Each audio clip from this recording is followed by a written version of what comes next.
dear friends, a warm welcome to National Gallery of Modern Art, Bengaluru.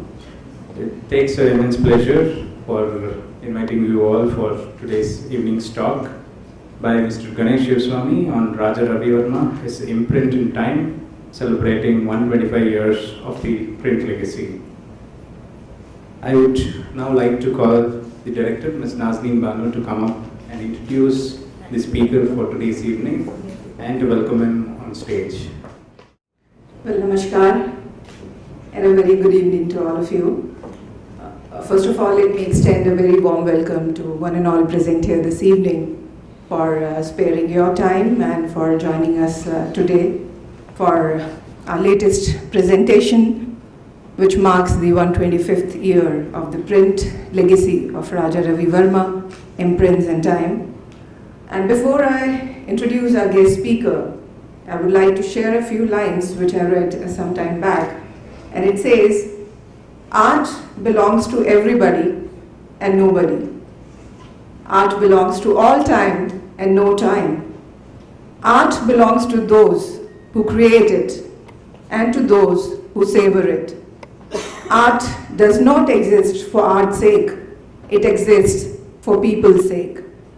And when we say that art exists for people's sake, the one name that comes to my mind is the legendary, the revolutionary Raja Ravi Varma, who made art accessible to a large cross-section of our society through affordable lithographs of his painting.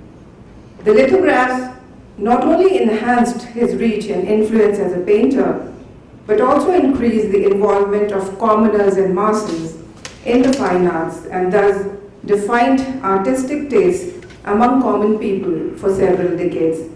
Today, as we celebrate 125th year of the print legacy of the legendary artist, we have with us Mr. Ganesh Shivaswamy, our guest speaker this evening, who's not only a saver of art, but a savior as well. Though an advocate by profession, he has taken keen interest and spent almost 3 decades of his life collecting, studying, and structuring the legacy of India's foremost artist, Raja Ravi Varma. Starting from an early age of 13, his collection of oleographs today is considered to be one of India's most substantial and comprehensive collections. He has also assisted research scholars pursuing their doctorate, and his collections has been cited in several scholarly articles and research publications, not only in India, but abroad in countries like US and UK. He has now embarked upon a project of writing a book on Ravi Varma's print legacy. He has conducted several exhibitions on Ravi Varma and the press in past. In January in the year 2016, he conducted an exhibition titled The Reciprocal Influence of Popular Art and Ravi Varma Press in Coimbatore.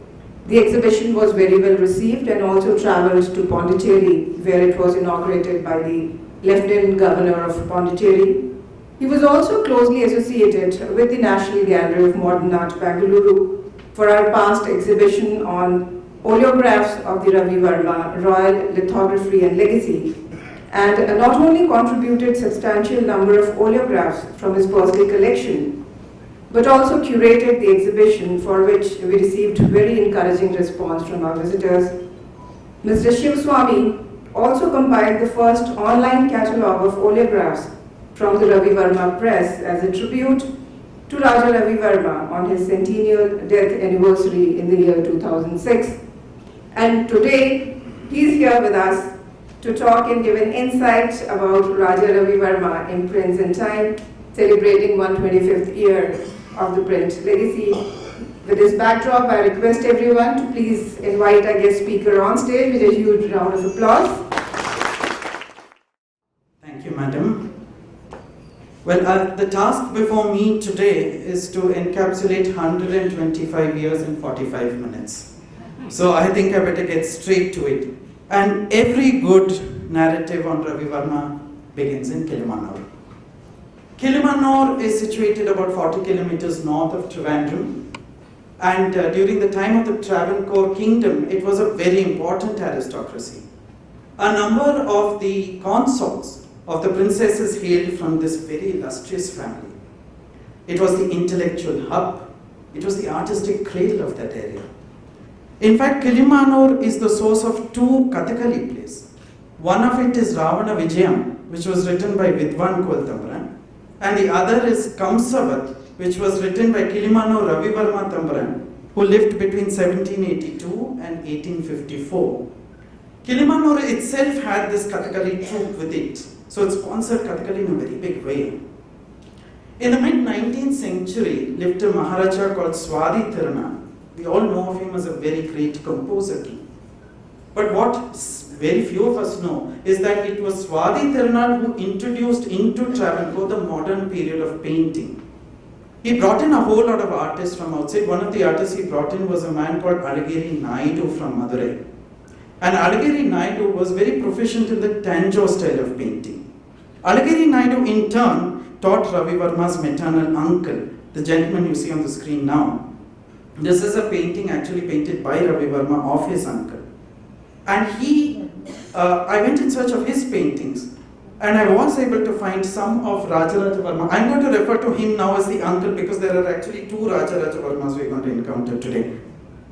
The uncle's paintings I went in search of, and I found them in the form of murals on a temple wall, the Kilimanur Sasta temple wall, and here is one of the murals.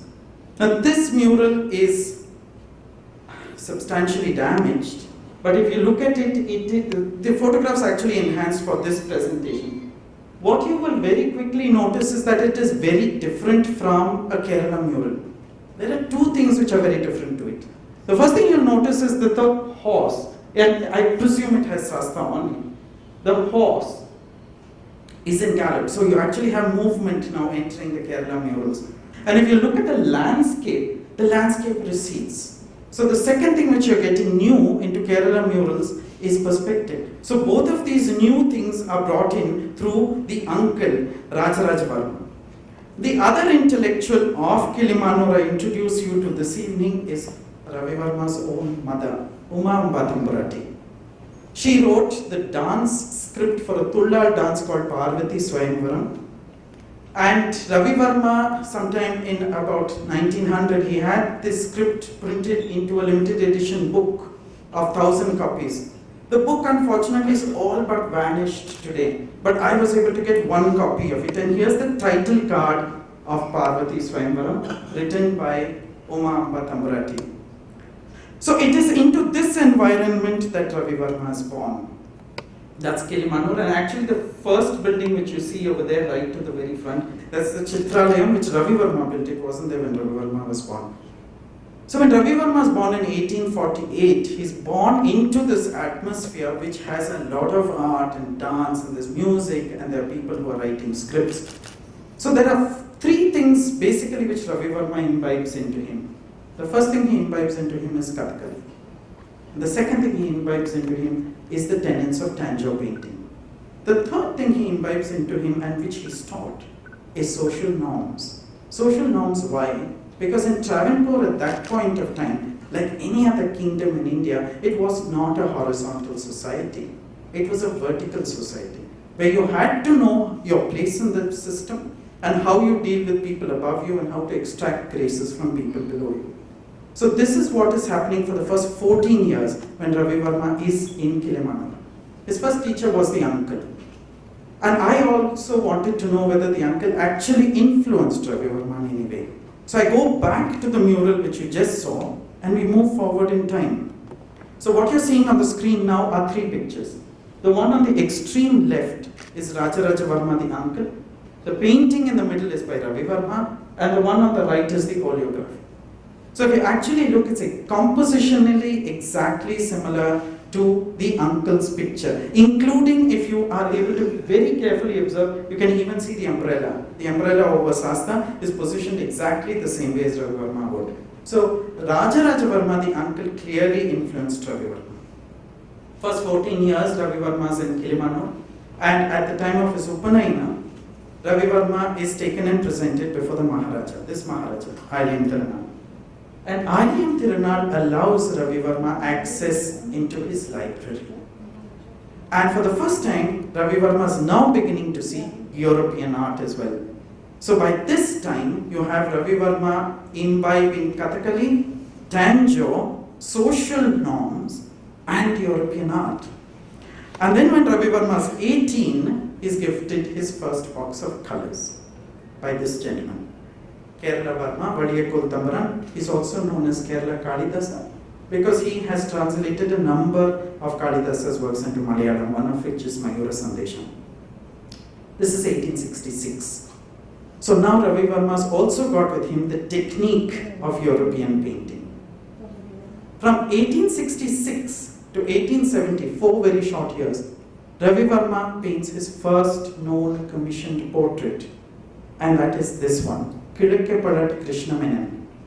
Now, a lot of the biographies till now only have a black and white photograph of this, and I went in search of the painting.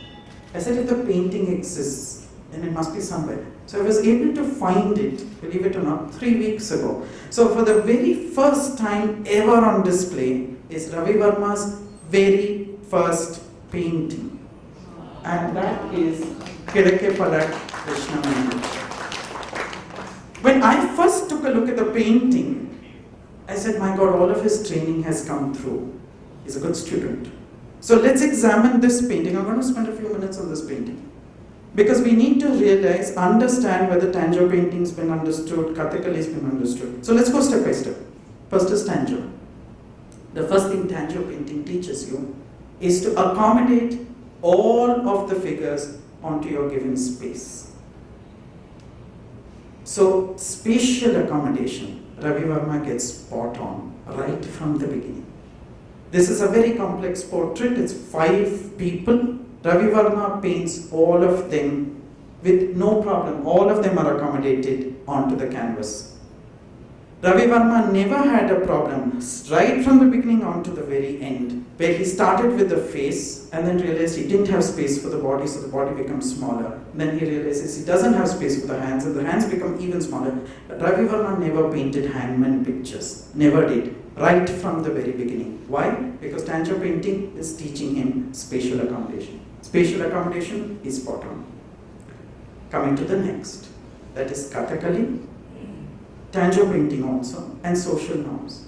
All of these are teaching you hierarchy of placement.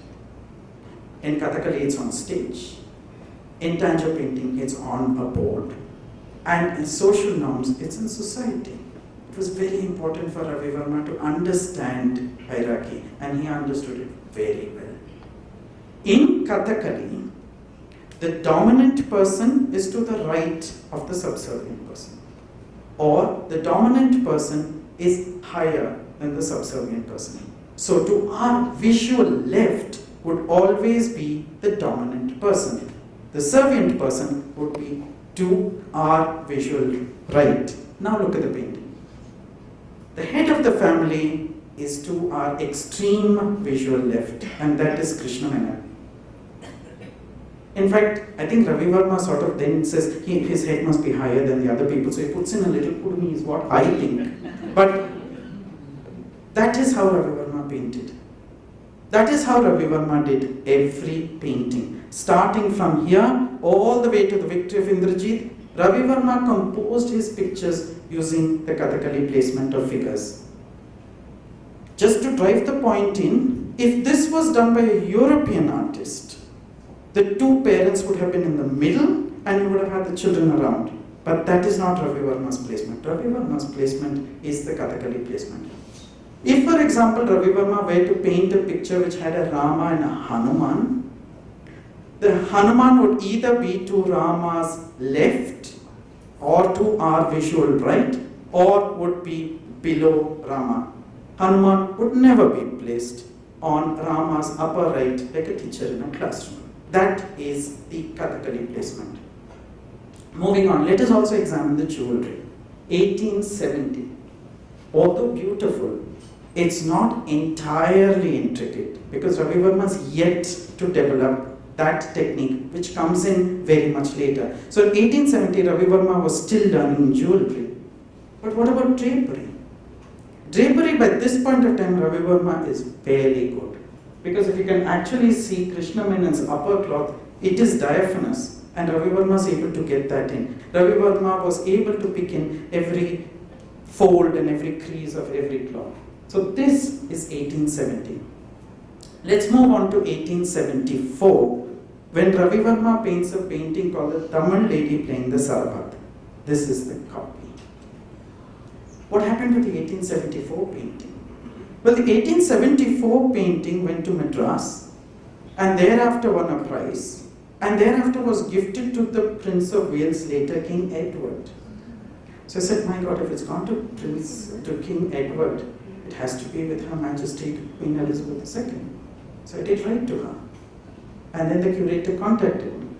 And they were never able to find it. So I said, no, the painting's there and this is how it looks and that is how it looks. And they searched high and low and they found it. High, on a stairwell to the attic at St. James's Palace.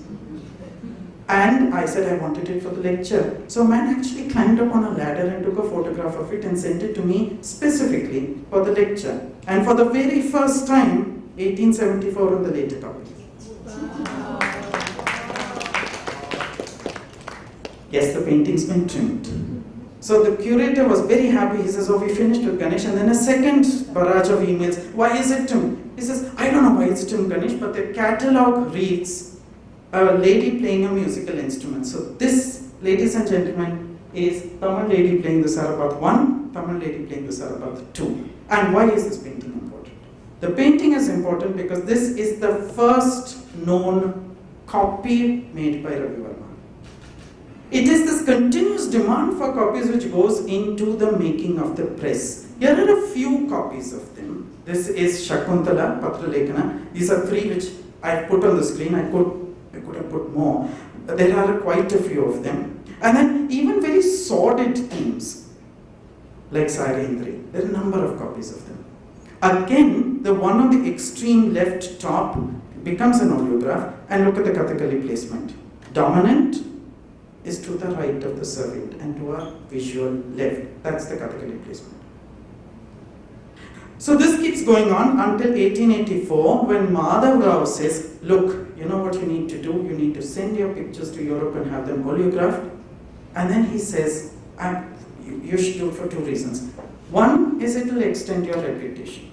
And the second, he says, it will do great service to the country. Both of these prophecies would come true in ample measure. But to me, I found the second prophecy very intriguing. Why? Because Madhav Rao was a Marathi Brahmin. He was born in Tanjore. He became the Diwan of Travancore. And he goes on to become the Diwan of Baroda. I asked myself, what was the country he was talking about? The country we know today never existed in 1884, and certainly not to the Diwan, because the Diwan really understood territorial differences. The only interpretation which I can make to it is that here is Madhav Rao infusing into Ravi Varma, look past the end of your nose. Look at the larger picture. And so now we have something new being taught, and that is, look at the larger picture.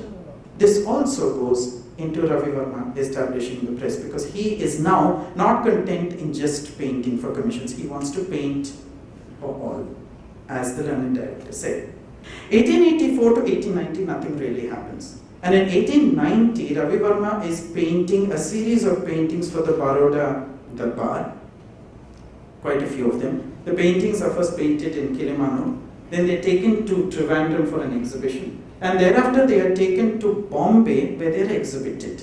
And when they are exhibited in Bombay, there's so much of interest in the pictures that they say, and they really force Ravi Varma into making copies of them. Let us look at some of the paintings which go into Baroda.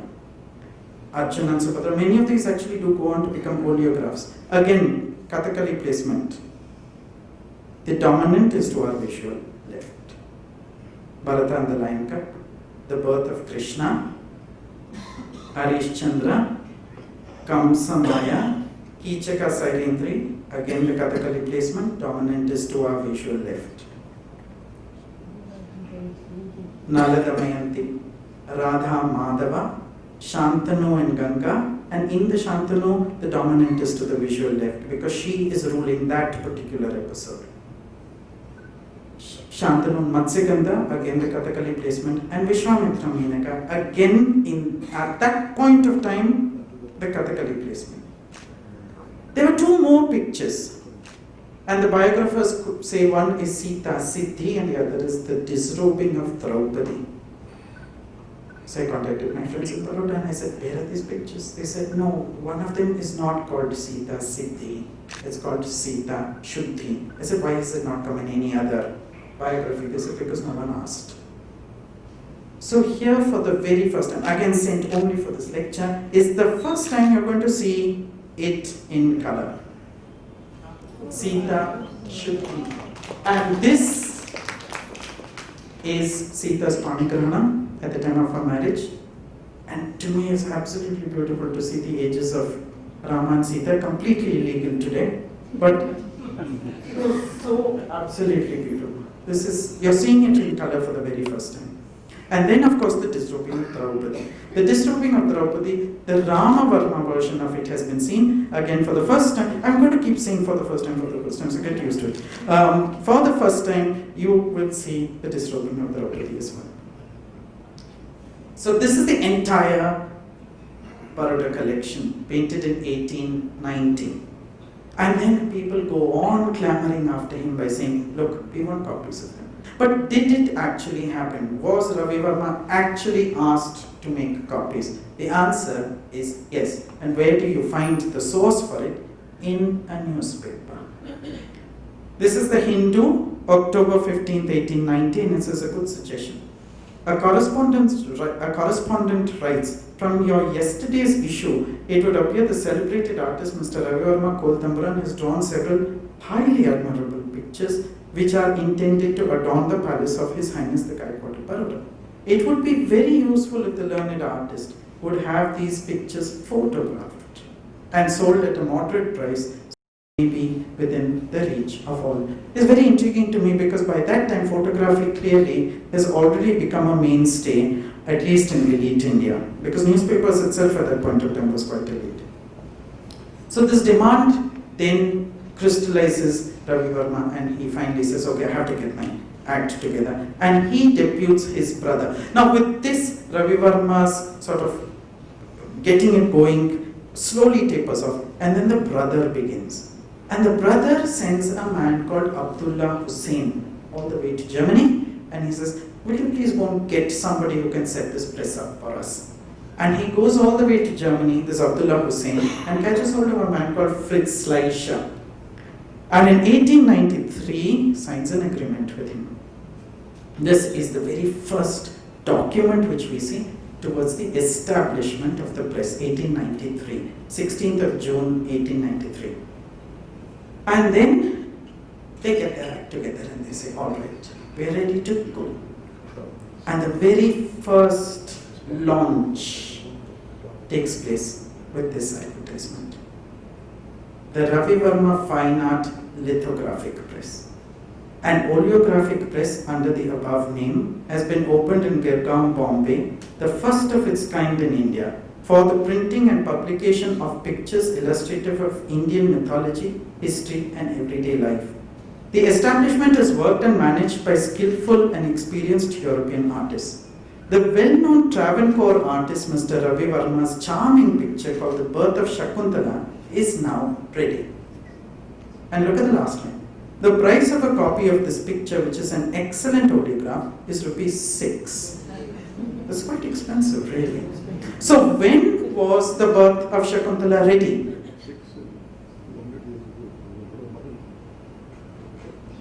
July 12, 1894. And what is today? July 12, 2019. I invite you all to celebrate with me on the very day of the launch of the first oleograph. So let's take a look at The Birth of Sakoontala. And there they are. The painting is on the left.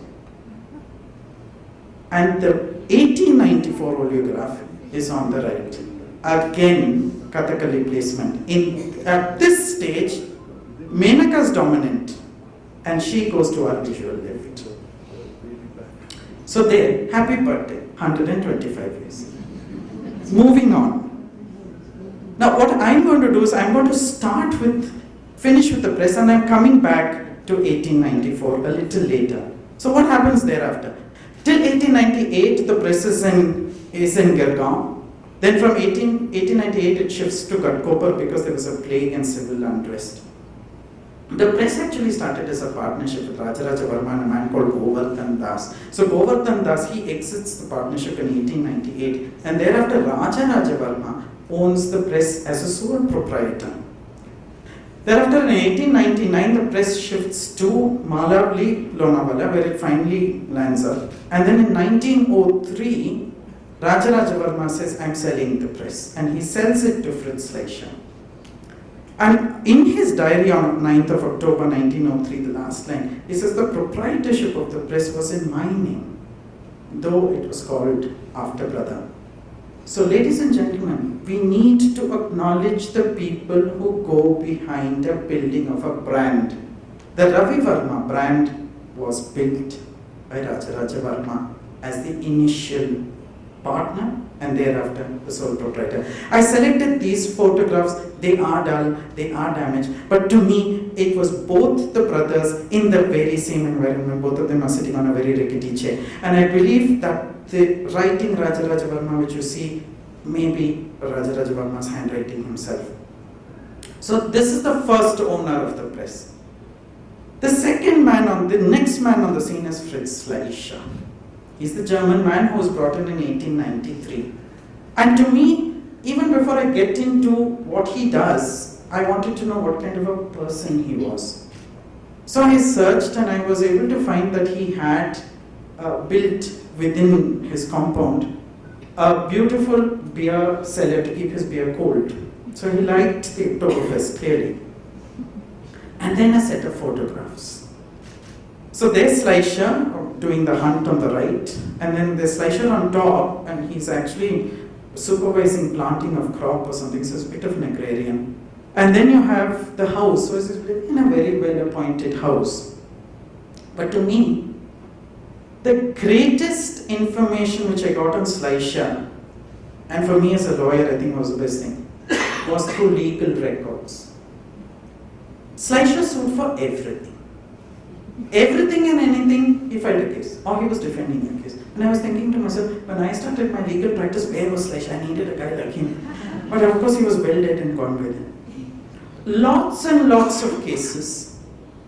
But there's one case which I'm going to take you through today. And you have to follow the facts closely. I have a few lawyers in the thing, so you will understand. There was a man called Zimmermann, who was a German employee. And Zimmermann and Fleischer got into a fight. So Fleischer said something and Zimmermann retorted with bad language. So Fleischer says, leave. Zimmermann says, yes, I'll leave, but I'm going to sue you. And so he does. And what does he do? In the lower court, Zimmermann wins. So Fleischer takes it all the way to the first appellate court. And at the first appellate court, Zimmermann wins. So Fleischer takes bad language all the way to the Bombay High Court. He says, I'm not letting this go. What does the Bombay High Court say?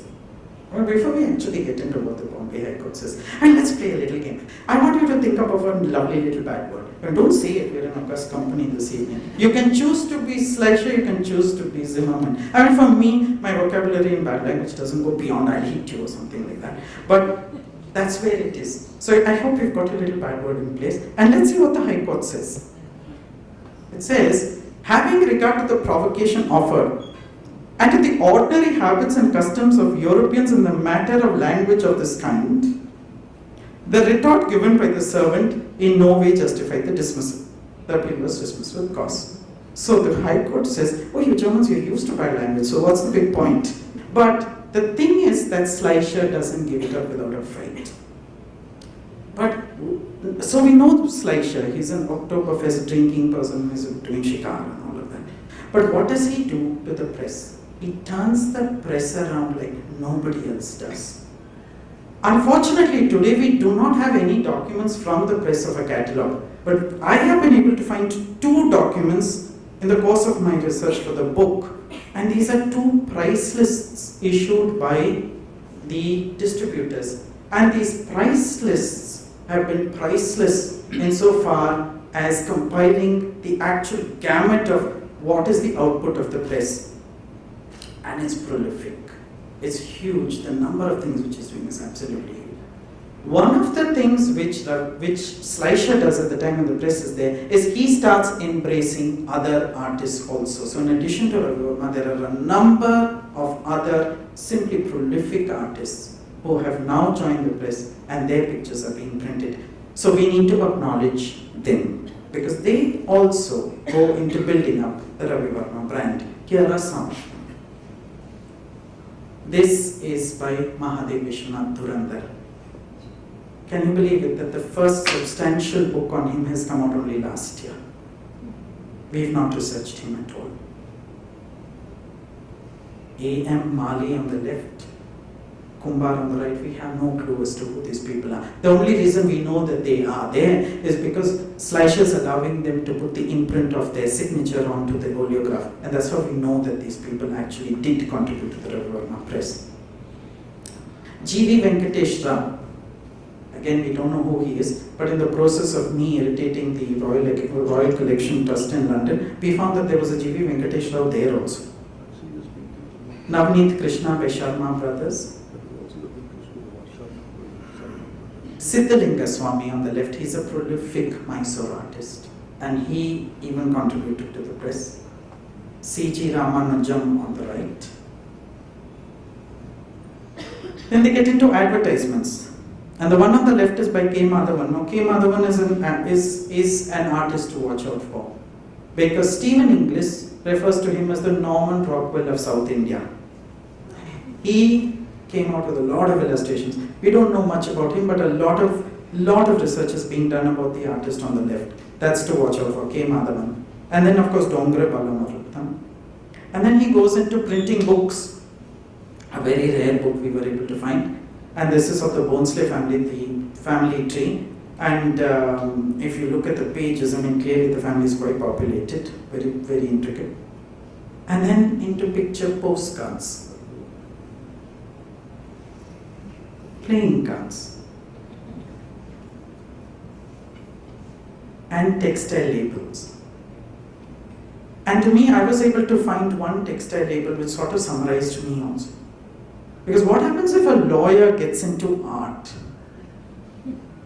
He gets labeled. That is actually barrister chap, as in the stamp of approval of the barrister. But then for me, I mean, it's barrister chap. That's clearly not me. So this is the kind of absolutely prolific work which the press is doing under Schleicher. But what does it do to his finances? Again, we get back into a legal record. And he executes a will in 1932. He dies in 1935. Again, it goes back into court. And here we do know the kind of money the man has made. He bequeaths the press to Laurie Lotta Schleicher, his youngest daughter. And then if you look, he says, by his will dated November 30th, 1932, the deceased inter alia bequeathed the Ravi Varma Fine Art Litho Press with all its machinery to its youngest daughter, the plaintiff. But look at the bottom. Thereafter, he also bequeaths 10,000 should be paid to his daughter Mary Rose, 25,000 to his daughter Lily, and 1 lakh to his daughter Wally, and the remainder to the plaintiff. So his estate is huge. It's in excess of 1,35,000 rupees for 1935. This gives you an idea as to how very successful the press was. It was extremely successful at the time when Schleicher was taking care of it. The press continues operation till 1973 and then it burns down. And it's very ironic that I was actually able to find a fire insurance policy taken by Schleicher. Unfortunately, of course, it had expired in 1902. But in 1973, the press burns down. After that, I do not think any printing activity took place. The very last archival material which I was able to find in relation to the press is this one. And if you look at it, it is the Time Out in Bombay. And this one in the red circle, it says Editorial Office, Ravi Varma Press, Maladi. Then I found a stash of letters where they've sent it out to advertisers, and he's saying, you better advertise with us before your time runs out. Not realizing it's time out for the press. And this is the very last archival material I was able to find in relation to the press. What happens thereafter? It's a very sad story, because you have the employees coming in to Robert. Robert by then is managing the press. They said, you have to give us something as a payoff package. Robert says, I'm not giving you the machinery, but you can take the stones. So the stones go on to paving floors, to covering gutters, and in one instance actually paves the floor of a school. And it's very unfortunate, because after the floor was paved, the children were not putting their feet on it because there were the imprints of gods there. So they come back to Robert and they say, what a bad idea. And he says, I have a solution. The solution is a solution of nitric acid. And the whole thing's wiped clean. And that's what we've done to our heritage. And I was thinking of whether I was going to show you the photograph, and I said, no, I'm not going to show you that photograph. Because thereafter, whatever is left with the press is rescued and is taken into Manipal. And that is where it is today, in the Hastashilp Heritage Village. And it was Mr. Vijaynath Shenoy who brought in whatever was left. Now we go back to 1894. So we've seen the birth of Shakuntala, and let us look at what the others were. And this is the advertisement issue. So it says the birth of Shakuntala, the first oleographic picture, and then it says the second and third is the Lakshmi and Saraswati, priced at ₹2 each. So we also know prices now. The Lakshmi and Saraswati, when they were introduced in September of 1894, they were simply revolutionary. Why? They were revolutionary on many, many grounds. But I am going to restrict my lecture to one of them.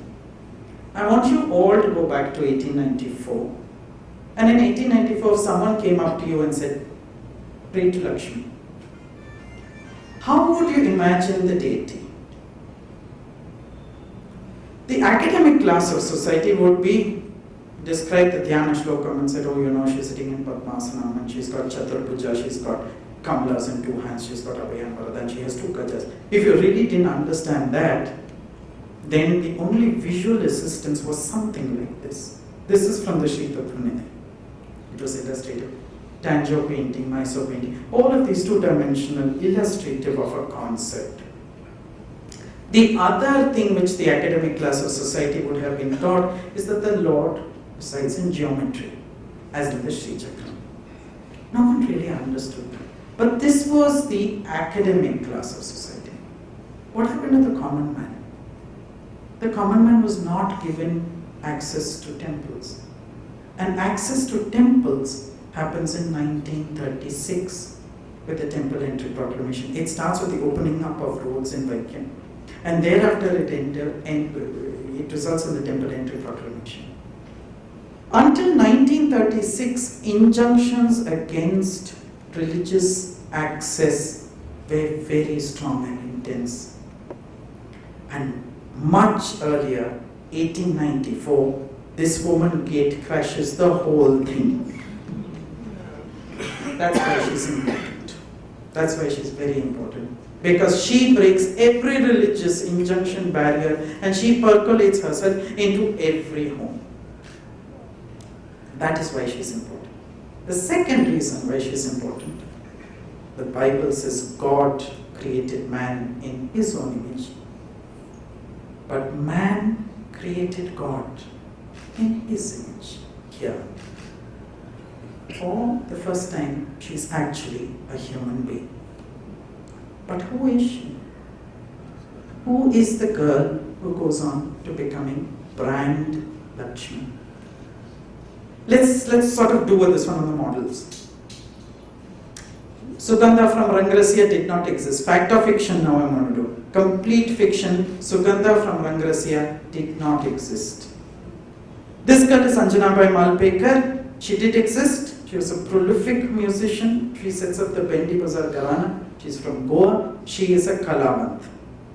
She's a very strong woman. But she met Ravi Varma only 6 years before he died, in 1900. So no painting prior to 1900 can be attributed to Anjanabai Malpekar.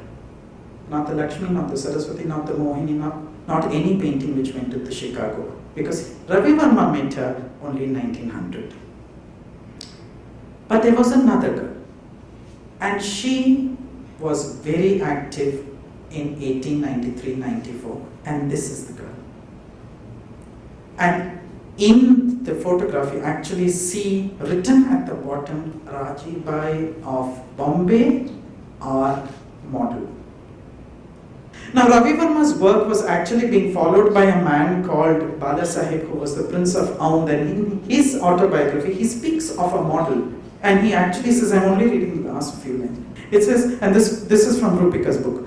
He says, the lady's, she was very beautiful, is what he says. The lady's face, body, and clothes are seen in several paintings, especially of Lakshmi and Saraswati. So, ladies and gentlemen, for the first time is Rajibai posing for Lakshmi. She is the lady behind brand Lakshmi, and she is the one who raised a lot of curiosity with the NGMA invitation, because a lot of people kept asking, who is she? Who is she? I said, come, take a look. Ladies and gentlemen, Rajibai Mulgaonkar. 125 years later, I lift the veil to show you Rajibai Mulgaonkar posing for Lakshmi. And there she is. Ravi Varma did use photographs. And just to drive the point home, here is one example of Raja Lakshman Das. And that's the photograph and that's the painting. The next oleograph is Saraswati. Now, Saraswati is where I would like to explain the process of lithography. And these are some of the litho stones I was able to get. The one in the middle is the master stone. And if you see every little intricate thing there, between each line was a shade. And each of the stones which you see on the sides represented one color. So a lithograph, a chromolithograph will actually require you several prints of different colors for you to get the final. And here is a 7-color oleograph. So this is the entire series. But it's difficult to understand, so I sort of did a video of it. And this is the first, which will be the flesh. Then comes ochre. Then black is added. This is the composite of 3. Then pink or rose is added. Then you get 4. Then red gets added. It becomes 5. Blue gets added. Sorry, it becomes 6. And then you have blue or grey. And you have the final. So it was a very complex method of printing. It wasn't, put it into the computer and then say, I have 1,000 copies and walk away. It never happened like that. So this is how oleographs were actually printed. But what did oleographs do to all of us? One, it was completely revolutionary. Completely changed the aesthetic. It changed our perceptions of the divine. It changed our perceptions of normal aesthetics. It changed commercials. It changed comic culture. It changed cinema. Changed so many things. But I can't go to all of that today. So I decided I'm going to take the very witty ones. And what Ravi Varma's press does is it breaks the mold and it creates a new mold. And it is the new mold which we've still not been able to break away from today. So I had to quote Alfred Lord Tennyson, the old order changeth yielding place to new, and God fulfills himself in many ways. So let's look at some of the ways in which God fulfills himself. Quirky. So if Lakshmi and Saraswati has to be that beautiful, she has to be using Vinolya soap. How else can she get a complexion like that? And then, of course, Vishnu says, come on, Sri Devi and Bhudevi, let's go with Garuda. And I have a new avatar. What's the avatar? To sell strawberry and apricot jam for C.E. Morton. And then the one on the right. I mean, if Krishna could, a blue Krishna could be scrubbed so clean and made fair, it has to be. It simply had to be. There's no other explanation to it, right? But these are doing very well.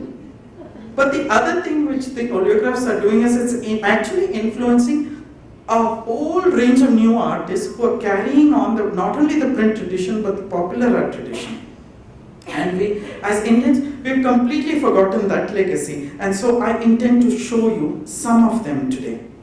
This is a painting by V.V. Sapar and is clearly influenced by Ravi Varma's Rama Vanquishing the Ocean.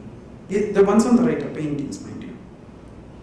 The one on the left is a painting by Indra Sharma, influenced again by Ravi Varma's.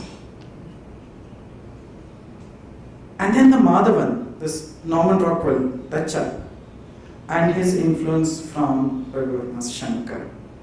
But it doesn't remain with just India. It goes way beyond. And look at some of the match labels.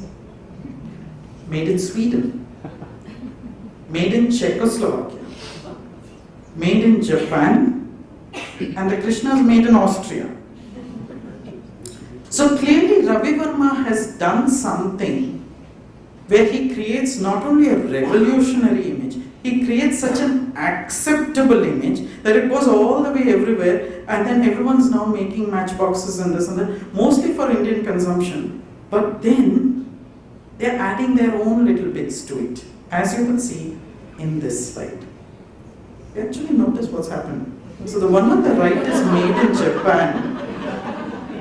And now Menaka's got mongoloid eyes. And Vishwamitra's hair is like a Buddha, it's curled. So they've taken these images, they made it their own and they've sort of sent it out. So acceptable. So it's revolutionary and then it's acceptable. Where Ravi Varma's press imagery, which brings me to the last slide for the evening. And that is this one. I'm going to spend some time on this. I was walking one day in Madurai to this temple, Algar Kovil near Madurai, and I looked up at the Gopuram and I said, what? There was the birth of Sakoontala. So I ran back in and the first thing I asked him was, when was the Gopuram built? This is 30 years ago. I said, what image is that? Sir, Ravi Varma. I said, oh. And then I wanted to sort of continue the cross-examination with him, but I don't think the guy was too interested. But I'm going to take you through these three images. Look at the image on the right.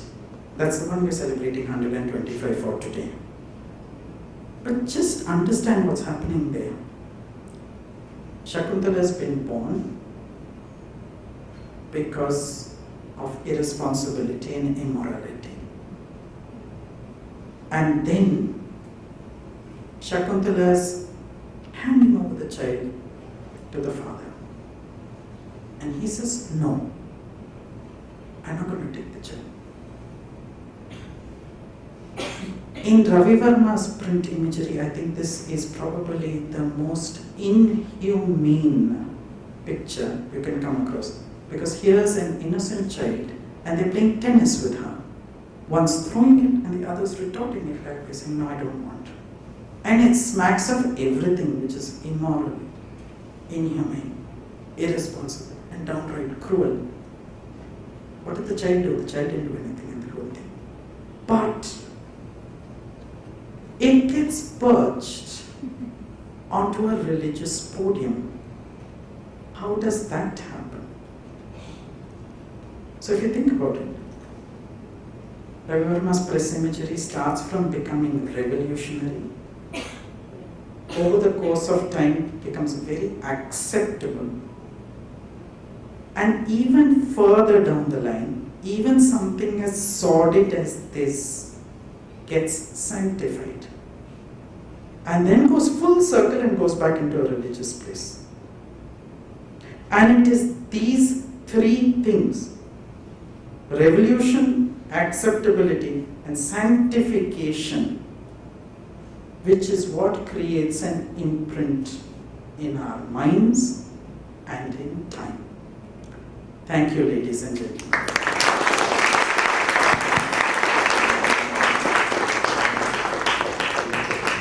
Thank you, Ganesh. Now we are opening the floor for question and answer. We have 10 minutes, so we wouldn't be able to take all the questions, but for 10 minutes we'll take whatever is possible.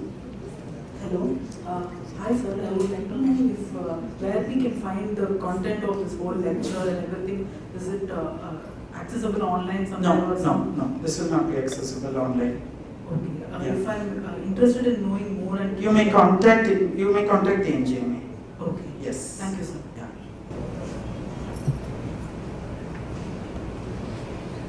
Anybody else?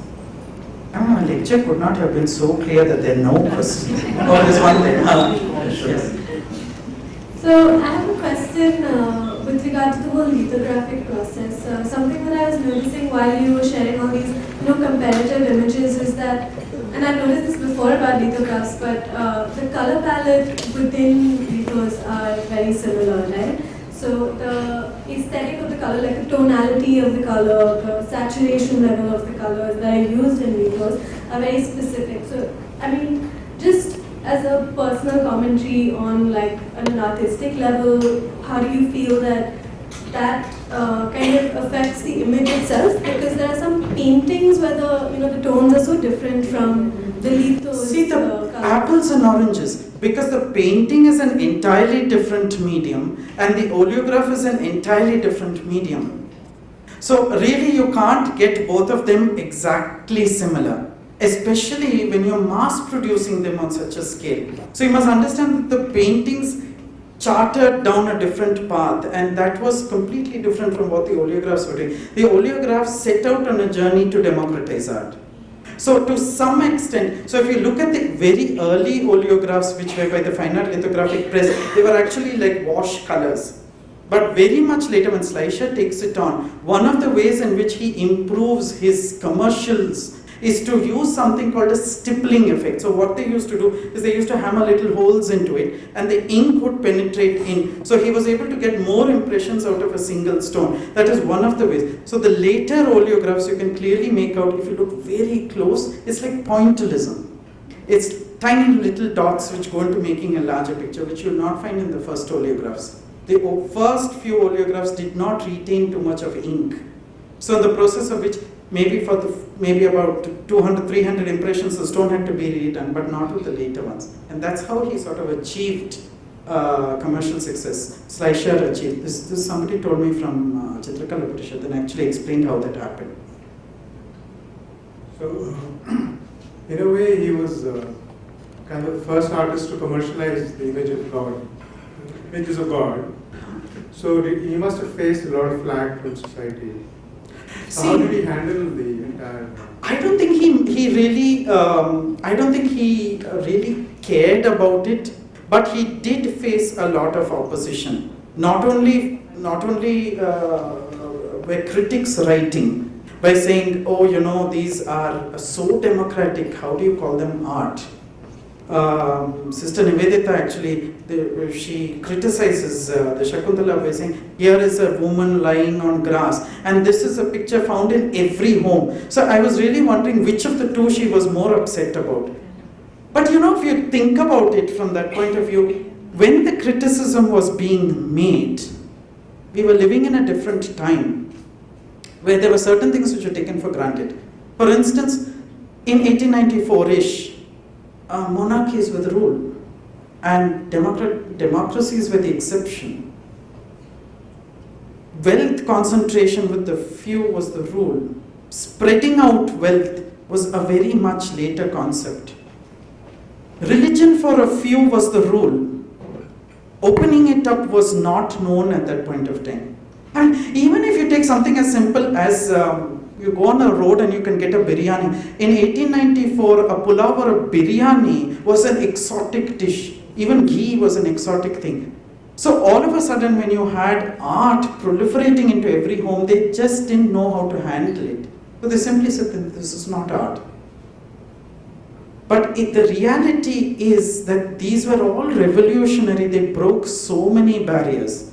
And Ravi Varma, I think, did it. Ravi Varma, there were other presses which also were established. Chitrashala, Chitrapriya Prakash Press was there, the Calcutta Art Studio was there, and these were all doing well. But none of them branded themselves the way in which the Ravi Varma Press did. And so that's why today there's actually a lot of confusion. Practically everything is a Ravi Varma. It's because the branding was so good. Branding was very good. Yes. First of all, congratulations and thank you. This is an absolutely remarkable story to be taken through. My question was basically about print runs. Sorry? Print runs. Yes. In terms of quantities, in terms of numbers. Yes. Obviously, these weren't limited editions. No. Let's say, for example, everybody's favorite Lakshmi, how would have been printed?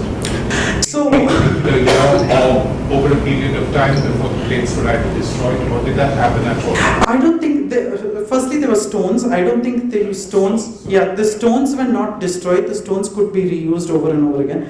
I was able to find one purchase order, so it's one purchase order, but then there you have, I think it said placed an order for Tilotama 6, Urvashi 6 and Lakshmi 3000. So, I mean, if that sort of gives you an idea as to what was being favored. This also helps us tell us which are the rare ones. Because the Lakshmi and all of these were not too rare, but the Tilotamas and Urvashis and all became extremely rare. And in course of time, because a lot got destroyed as well. Yes.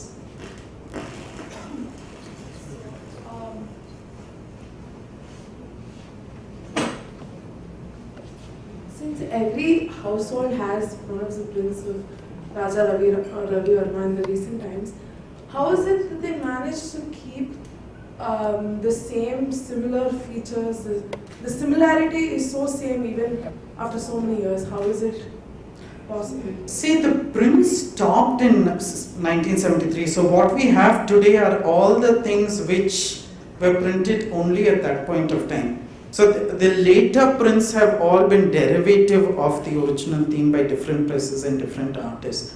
But in those days, at the time when the Ravi Varma press was functional, they had a system called the progressive proof.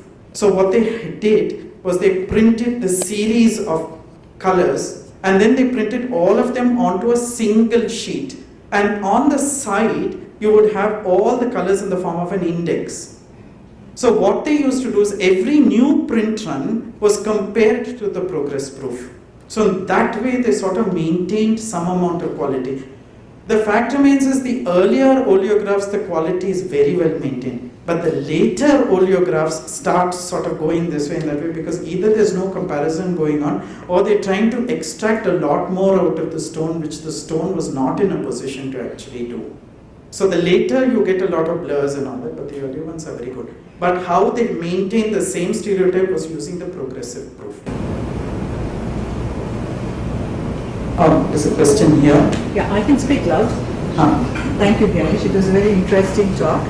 But Ganesh, tell us a bit more about oleographs and the signature of Ravi Varma on the oleographs in comparison to the paintings. Because there's so many paintings these days being known as Ravi Varma with no signature. So if you look at the gamut of Ravi Varma's work as a painter versus the ones which get printed, you can actually make out that he excluded some paintings which never became oleographs. One is, I think they went by what would be popular and what would be acceptable.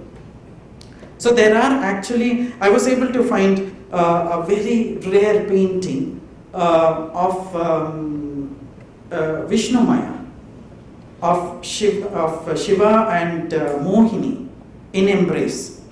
It never went on to becoming an oleograph.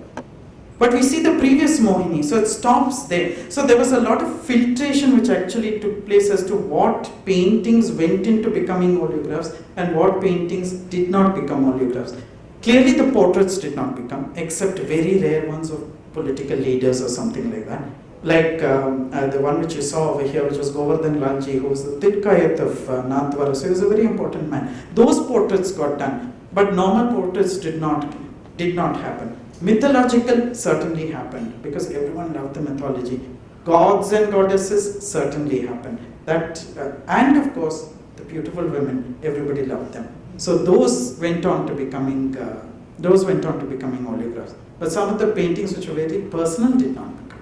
But it's more, my question is more about the signature of it. The signature is interesting.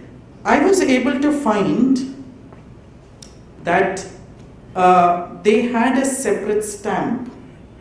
So you have the stones, and they had separate stamps with Ravi Varma, Dhurandhar, Mali, all of these people. So there's a box full of them. And over the course of time, some got printed with others. Yes, so there is one painting of Krishna and Yashoda. You know the one where he got scrubbed, the blue got, yeah. So that is actually by Ravi Varma. But when the oleograph comes out in the Ravi Varma press, it's signed by Dhurandhar. So I think there was I don't think all of them read the instruction book very clearly. There's a lot of that which happens. So unless you're able to correlate it to a Ravi Varma style or correlate it to a Ravi Varma original painting, it's actually difficult to tell you insofar as some of the unsigned works as to who painted each of these oleographs. Yes. Yeah. Hi. Do you think there was a certain whitewashing in Varma's works, especially in terms of skin color? And do you think that was intentional or just something that he might have taken from European painters? You see, that's an interesting question. Whitewashing is a criticism, if it is a criticism. Okay, I'll answer it this way. If whitewashing is a criticism, it is a criticism which cannot be levied only against Ravi Varma. Why? Because Ravi Varma followed some of the descriptions, especially that in Vishnu Dharmottara. And in Vishnu Dharmottara, there were already things that she's fair, she's pink, she's this way, she's that way. For instance, Shiva, the Dhyana Shlokam says, Spatika Maninibam Parvatisham Namami. So there are already descriptions found in the earlier scriptures saying Shiva is fair. So you can't attribute that to Ravi Varma, who followed the very same scriptural thing to make a painting. This is one. Two, did Ravi Varma paint only fair people? No. He painted a number of dark people also, especially when it came to portraits. So he was very particular that the tonality of that particular complexion was maintained. A number of paintings by Ravi Varma of dark people do exist. His own wife was very dark. So if Ravi Varma was painting a portrait, he would follow the tonality of the skin complexion of the person. But if he was painting for an oleograph, or if a painting of his was used for an oleograph, in that particular case, he would simply follow what was generally acceptable or what was found in the scripture. There is one very interesting note. When Ravi Varma painted the Sita Swayamvaram, or the Rama breaking the bow for Mysore, there's actually a letter written by Ravi Varma to the secretary of the Maharaja of Mysore, saying, even before I embark on it, do you want your Rama painted fair or dark? He asks. So when he painted specifically for a particular patron, he asked. There is a sketch actually of the Rama in a dark complexion. But finally, of course, the painting is fair. So clearly somewhere an instruction came in by saying painted fair. Ravi Varma would have just done it. So I don't think you can attribute whitewashing to Ravi Varma. And if you attribute it to him, you'll attribute it to the whole system. So I think... Oh, there's one more there. Hi, Ganesh. So during this printmaking, did the costume colors get changed from one batch of the print to another? Because I recollect seeing Ahalya, I think, at Delhi NGMA in a kind of off-white saree, the one lady in the spring. And at other places I've seen the same with different colors. Yes, not only did Ravi Varma change, not only did the printing process change some of the colors from the painting to the print, but also between print runs we do see change of colors. But there's something which we have to be careful about, is because we do not know today, because there's been a lot of discoloration of the paper. We do not know as to whether the original print would have been cream, white, something like that. So it's actually a little difficult to say how accurate the colors were, because the oleographs as we see them today are substantially dark because of the paper, not because of the paper and because of the varnish layer on top. The last slide that you showed of the temple architecture versus the glazing, I noticed that the artist maintained the dominance of Menaka in that particular incident in the painting, but in the sculpture it had been pushed. Yes, because the sculpture is not by Ravi Varma. The painting Concept. I don't know if it was purging to decrease the importance of Menaka. I don't see, the problem I'll tell you is no one's understanding Ravi Varma and the Kathakali placement. So everyone thinks anything can go everywhere. No, Ravi Varma did not do that. Ravi Varma was very careful as to who went where in a particular canvas, because he understood hierarchy. In fact, he made such a faux pas with Vishakam Tirunal on hierarchy that he almost got declared persona non grata and he had to leave. So hierarchy at that point of time was very, very important. So Ravi Varma ensured that on his canvases they were there. But then later derivations of people using sculptures and misplacing things, I mean, clearly not Ravi Varma. But Ravi Varma's was always a Kathakali placement. So I think we have come to the end of the talk. So firstly, I'd like to call the Director, National Gallery of Modern Art, Ms. Nazneen Banu, to thank Mr. Ganesh for being here and delivering this wonderful talk and giving a lot of insight on Ravi Varma.